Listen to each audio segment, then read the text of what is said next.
बिस्मिल्लाहिर्रहमानिर्रहीम। अस्सलाम वालेकुम वरहमतुल्लाहि वबरकातुहू। नाजरीन, मैं आपका मेज़बान अहमद सदर कुरैशी और आपके पसंदीदा प्रोग्राम बाउनवान आपके सामने में हाजिर खिदमत हूँ। नाजरीन, आज हम बात करेंगे जन्नत नज़ीर वादी कश्मीर।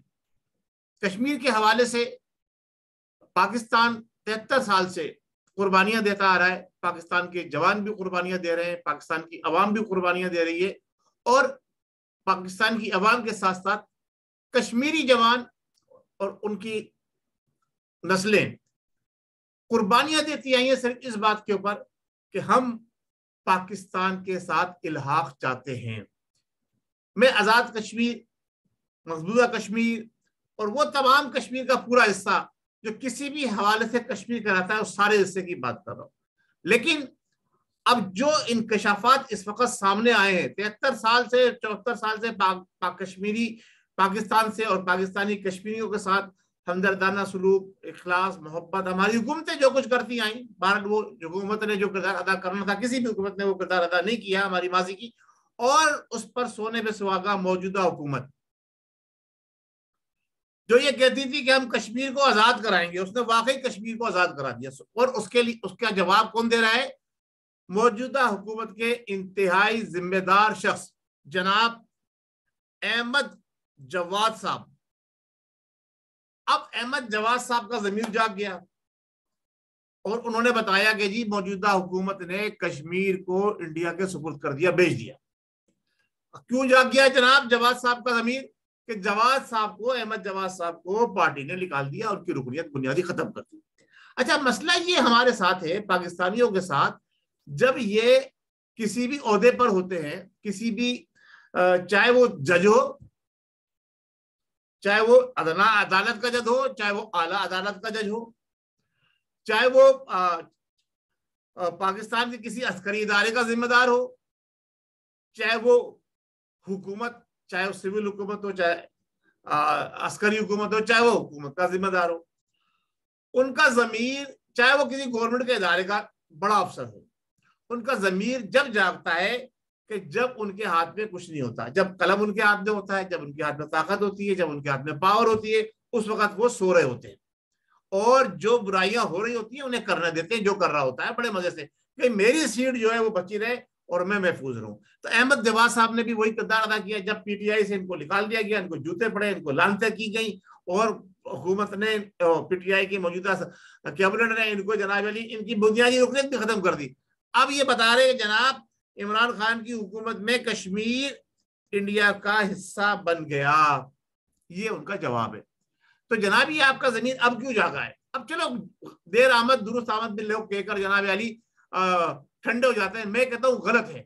अब इनको जूते पड़ने चाहिए, ना सिर्फ जूते पड़ने चाहिए, इनको सजा देनी चाहिए, इनको लटका देना चाहिए कश्मीरी ले जाकर। जो मैंने आज आपने पीछे बैकग्राउंड लगाया है वो इसी हवाले से लगाया कि कश्मीर के हवाले से, कि आप कश्मीर को देखते जाएं कि हमारी जन्नत नजीर वादी कश्मीर, पाकिस्तान की शेर कश्मीर, और कश्मीर के दरियाओं से जनाब अली सुबह सिंध तक दरिया उतरता है और समंदर में जाके गिरता है।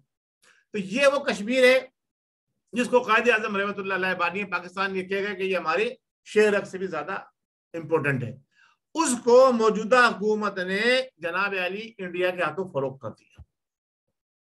अब क्या लेन देन हुआ है वो तो अल्लाह ही बेहतर जानता है, लेकिन अहमद फराज साहब ने जो कुछ बताया है वो तो बड़ी होशबा बात है। अब हमारे सवाल ये पैदा होता है, ये सब कुछ हो रहा है तो हमारे जो अस्करी इदारे हैं, जो जिम्मेदार हैं, जो वतन की हिफाजत करने पे मामूर है, जिनके लिए अरबों रुपए का बजट रखा जाता है सालाना, अवाम टैक्स दे दे के अपना पेट काट काट के जनाब अली गवर्नमेंट को पैसे देती है और उनसे उनकी तनख्वाह दी जाती है, वो क्या कर रहे हैं?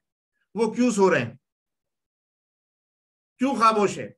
अदलिया की तो बात ही छोड़ दी। अब अदलिया इस पे कितना बड़ा नोटिस लेती है, सो मोटे नोटिस तो बनता है, लेती है नहीं लेती है, अदलिया की तो आप बात ही ना करें ना। ये तो हुकूमतों के घर की लोंडी बनी हुई है पिछले 70 सालों से, या इदारों के घर की लोंडी बनी हुई है। अब ताकतवर जो पाकिस्तान के अंदर है, सबसे ज्यादा ताकतवर वो है सिर्फ और सिर्फ हमारा अस्करी विंग, अस्करी इदारा। उनके जिम्मेदारों से मैं ये बात करूंगा, खुदारा होश के नाखुन लें, क्या आप भी इस घनावने खेल में मुलव्विस है? जो कि मैं समझता हूं ऐसा मुमकिन नहीं है। तो फिर आप क्यों खामोश हैं? आपके लब क्यों सिले हुए हैं? और जो कुछ अहमद जवाद ने कहा है अगर वो गलत है तो फिर हमारे अब तक इदारों ने और हमारी अदलिया ने क्यों उनसे बासपुरस नहीं की, क्यों उनके खिलाफ नोटिस नहीं लिया। अगर वो सही है तो हुकूमत के खिलाफ और खास तौर से हुकूमत के चीफ एग्जीक्यूटिव इमरान खान नियाजी, क्योंकि उन्होंने इमरान नियाजी साहब का नाम लेके ये बात कही है, तो उनके खिलाफ अब तक एक्शन क्यों नहीं हुआ, क्यों खामोशी अख्तियार की जा रही है। क्या पाकिस्तान जो हमारे आबा व अजदाद ने कायदे आजम रहमतुल्लाह अलैह की क़यादत में लाखों जानों की कुर्बानियां देके बनाया था, वो इसलिए बनाया था लूटो खसुटो और निकल जाओ। मैं ये देख रहा हूं कि मौजूदा हुकूमत में जो करप्शन की रेशो है, लूटने खसोटने की रेशो है, वो पिछले 70 साल तारीख की अगर रेशो उठा के देखी जाए तो उससे सैकड़ों गुना ज्यादा है। तो सबसे पाकिस्तान की बदतरीन हुकूमत, जो कि मैं तो बार बार अपने हर प्रोग्राम में मैंने ये कहा है कि ये गैर आनी गैर शरई और हुकूमत है, इस हुकूमत का कोई जवाब नहीं बनता। इसका ड्यूरेशन जो स्पंज किया जाना चाहिए, जिस तरह से असम्बली के अंदर गैर शाइस्ता गुफ्तगू को स्पंज कर दिया जाता है। नाज़रीन, अब हम ये बात कर रहे हैं कि अगर ये अहमद फराज साहब की बात सच मान ली जाए तो अब हमने ये देखना है कि हम कहाँ खड़े हैं, और आइंदा अगर ये हुकूमत चंद साल और रह गई, जो इसकी प्लानिंग है कि जनाब सदारती निज़ाम आए और फिर अगले 5 साल के लिए इमरान नियाज़ी साहब सदर बन जाएं, और उस सदर बनने के बाद उनको एमनेस्टी मिल जाएगी, कोई उनको ना अदालत बुला सकती ना जनाब अली कोई महकमा बुला सकता, उनके वो पावरफुल हो जाएंगे। तो जब ये कश्मीर बेच चुके हैं तो अगले 5 साल में क्या करेंगे जी जनाब अली, उसकी भी मैं आपको अभी निशानदेही कर देता हूँ। इनका टारगेट है, जो ये हुकूमत में आए हैं, जो इनको यहूदी लाबी ने, कादियानियों ने इनको हुकूमत में लाने में अहम किरदार अदा किया है, इनका टारगेट ये है कि पाकिस्तान के जो हमारे एटमी असासे हैं उनको रोल बैक किया जाए। IMF को सब कुछ तो बेचा जा चुका है, सब कुछ गिरवी रखाया जा चुका है। अब सिर्फ यही हमारे पास एक पाकिस्तान के पास जो ताकत, जिसकी बेस पे पाकिस्तान खड़ा है, जिसकी वजह से आज तक यहूद और नसारा को और उन 36 ममालिक को जिन्होंने अफगानिस्तान पे मिलकर हमला किया था, उन्हें ये हिम्मत नहीं हुई, उनकी ये ताकत नहीं हुई कि वो पाकिस्तान पे हमला करें। अगर ये एटमी प्रोग्राम रोल बैक कर दिया जाता है, जिसके खालिक जनाब अली जुल्फ़िकार अली भुट्टो थे, जिसको अमली शक्ल जनाब डॉक्टर अब्दुल कदीर खान ने दी, और उसका अमली मुजाहरा लॉन्च किया पिछली हुकूमत के सरबराह जनाब मियां नवाज शरीफ साहब ने, उन तमाम को इन्होंने किस तरह से उनके साथ जुल्म और जाती करके उनको जनाब अली हुकूमत से भी हटाया गया, उनकी बेतौकीरी की गई, उनको फांसी दी गई, उनको निकाला गया। तो अब ये सारी चीजें जो है ये बता रही हैं कि ये वो टारगेट अचीव करने के लिए सारी प्लानिंग कर रहे हैं। कश्मीर चला गया, पाकिस्तान जो बचा है उसको भी टुकड़े बकड़े करने के लिए इमरान नियाजी साहब आइंदा जो है वो किसी भी तरह से ऐसी सिचुएशन क्रिएट करके मुल्क में बदअमनी फैलवाकर वो आइन को तोड़ना चाहते हैं और सदारती निज़ाम नाफिज करना चाहते हैं। कश्मीर तो वो बेच चुके हैं, ये बात वाज़ेह हो गई, क्योंकि उनकी अपनी जमात के जिम्मेदार अफराद ने ये बात बताई है। बहुत शुक्रिया।